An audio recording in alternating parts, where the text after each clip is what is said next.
Okay, I'm Lucky Emmanuel Wudaba, and my project topic is on the insight on the lived experience amid violence and global concerns, a study of Christian youth in Riyom local government of Plateau State, Nigeria.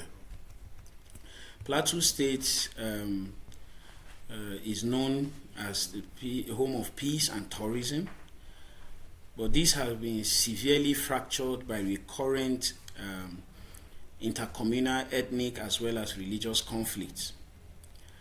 Recent statistics shows that Nigeria is ranked as 6th globally in terms of terrorism index, and the hotspot of this conflict or attack or violence attack has been on Riyom local government. They've been systematically being displaced by armed militias, unprovoked armed militias. And the focus have been on Christians that are living in Riyom, though they are farmers, but they are majorly Christians. And these armed militias, consistently attack these people living in that community. As a result of that, there's a lot of land grabbing, dislodging, destruction of lives and properties. So that's the sociocultural context. The statement of the problem of this research is clearly outlined in terms of most of the researches that have been done at macro level, collectively looking at the community rather than looking at specific cohorts to tease and understand their experiences in terms of this violence conflict. And most times, the structure that is looked at is basically on socio-economic, political, and material casualty in terms of the research. But this research specifically is looking at the subjective, psychological, emotional, and spiritual dimension of how violence reshapes, the everyday religious practice or theology of people in the midst of this conflict and insecurity. And the existential and theological crisis is that these young Christians in Riyom navigate a formative development years under a constant trauma, systematically witnessing the destruction of churches, lives, properties, as well as families.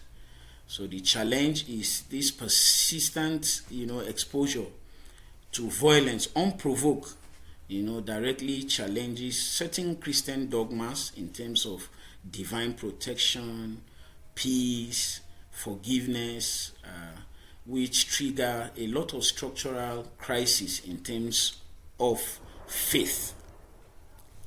The core objective of this research and inquiry is to explore how young people, specifically aged 15 to 35 in Riyom local government area of Plateau State in Nigeria, experience, interpret, and practice their faith in the midst of this persistent, violence as well as global concern. And the theological questions that arose as a result of this is, how do youth conceptualize God in the midst of this tragedy? What coping strategy emerge as a result of this violence and insecurity? And how do they construct theological meaning in terms of the global Christian actions or inactions, as the case may be to them? The methodology of this work is simple. The paradigm, research paradigm is qualitative interpretivism, where there's a priority of the subjective construction of reality. When you are talking about the ontology of the study, it has to do with the nature of reality. So here, majorly, it has to do with subjective constructivism, through which human experiences, language, and culture is the context of this study. Then the research design is phenomenological qualitative approach, which focuses strictly, on unpacking the lived experiences, interior meanings, and spiritual perspective of participants. Phenomenology, design is the best approach because it looks at meaning, lived experiences, as well as perspective of participants. And a purposive sampling technique was used because there's a specific cohort of young people looking at age 15 to 35. So, and those that are directly involved, in the crisis, that have gone through this crisis and are living in Riyom local government. So, a purposive sampling was used to get the information of those experiencing the violent conflict in that community. Then the method of data collection is simple interview accompanied by semi-structured questions, and in order to get depth and meaning of the experiences of these young people. And it was conducted in May 28, 2026 this year. Then the analytical strategy is simple and inductive thematic analysis was used utilizing in vivo software, adhering strictly, to it by Bryan and Clark, and that was able to outline 6 thematic themes or framework from the interview. And a trauma-informed framework or theory was used, and this analyzed the intersection of trauma in terms of the psychology, practical theology, as well as the African contextual theology.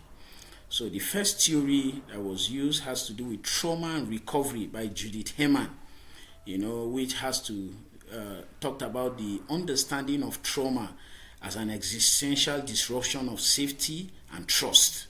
And it evaluates spiritual practices across 3 stages. It has to do with safety, mourning, and reconnection. Safety in terms of the life of the victims involved, mourning, how do they lament, and how do they reconnect in terms of building their lives again. And the second item in this trauma-informed theory has to do with trauma and grace rather. It has to do with trauma and grace. It investigates how theological doctrine of grace, lament, and redemption reconstruct shattered internal narratives and build creative channels of hope. And lastly, Emmanuel Katangole, looked at contextualizing this lament as an active robust form of political protest, as well as spiritual resistance and non-violent hope within modern African suffering. He contextualized this theory in terms of Africa, not just a global phenomenon.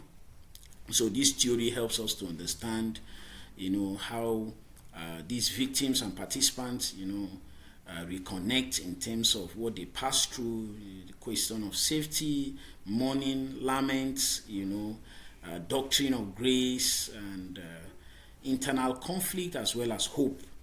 How do they cope in terms of this? So let's run through the themes that was generated using in vivo. The first theme is the context of reframing. The participants clearly, reframe the question of farmers herders, because that's the narrative. Most times the narrative has to do with farmers herders, conflict. That's how it's tagged. But they disagree totally that it's an attack. It's not even a conflict, because conflict, you are talking about 2 warring parties. But here, unprovoked, they are attacked, dislodged, properties destroyed, families being killed, and what have you. So it has nothing to do. They reject the labeling of farmers, herders, conflict, and they say this is pure attack. This is pure one-sided, attack where unprovoked people are being killed, families dislodged, houses destroyed. and children, women, and persons being destroyed. And the conflict is seen as ethnocide as well as land grabbing. That is the goal of the conflict, with Islamic expansionism. That's the ideology targeted at Christians, even though they are farmers, majorly agrarian, but yet the focus is Islamic expansion as well as land grabbing. And that is why one of the participants said, when you talk about conflict, it's like two fighting, but what they are seeing is a different dimension. It's more like an attack where they are sleeping, or in their farmlands, they're being killed, without offending anybody. So the first theme has to do with reconstructing the main idea of the conflict. This labeling of farmers, herders conflict is not true. It's an attack. Then the second theme that is raised is the question of faith, seeing faith as an anchor as well as an arena of doubts. Most of the participants agree that faith served as the lubricant for them, that kept them going. It sustained them, even in the midst of this violent conflict, insecurity, as well as attack. That is, it helps them, to cope beyond despair. And one of the participants clearly said that if not for God, they will have all run away and leave the land. It is their trust in God that has been keeping them, and their faith in Him, never dies. On the other hand, the dilemma is that faith, there have been a lot of question of faith. They feel abandoned by God. A lot of questions are being raised. Could it be as a result of their sin? Why is it that they are being killed, they're being attacked? And it looks as if God is silent. They have this feeling of abandonment. One of their experiences is that they feel abandoned by God. It seems as if the heavens are closed. The heaven is closed. So the second theme has to do with the dilemma of faith as an anchor, as well as faith, as doubts. The third theme has to do with expectations and laments. It has to do with the liturgical container for grief.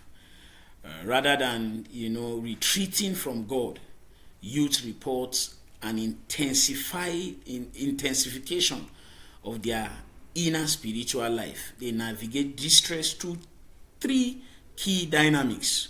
One is mediated agency. Believe that God does not work solely through, miracles, or through human advocates and political conversion.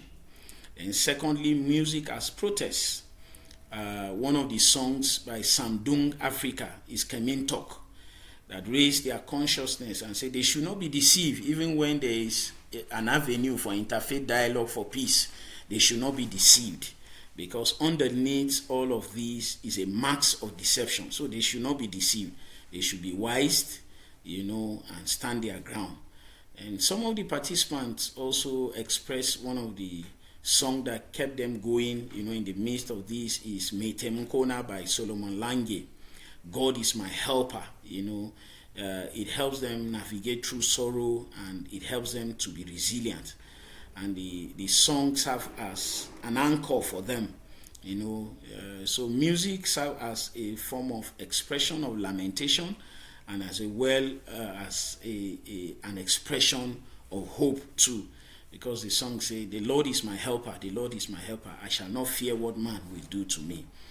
Then the third aspect has to do with the raw theology of honesty, aligning their struggle with classical biblical laments, for example, the Psalms and Job, holding faith and disappointment simultaneously, like a double-edged sword. Though they are disappointed, God does not act the way they expected, but yet they still have faith that God still moves. They see the activity of God even in the midst of this disappointment. So it's like a double-edged sword, a raw theology of honesty. They didn't hide their grief. They express their faith, total dependence in God, as well as as well as disappointment for the inactivity they felt of God sometimes, of allowing these marauders as well as attackers to kill, dislodge, and grab their lands. Then the fourth theme has to do with dogged, rootedness. It has to do with their resilience of remaining in the land, not as passive, helpless people or relocating, but as deliberate political and theological act of defense. And they see that, in terms of two dimensions. One, the land as holy inheritance. Most of the youths link, their local geography to divine gift of God. They feel that where they are living, their land is a divine gift of God and as an ancestral legacy. So they must defend the land that God has given them. And for them, that's home for them. Then the second, key meaning of staying on their ancestral land and, being dogged is that is a resolute, witness. Living will legitimize the agenda of the violent land grabbers.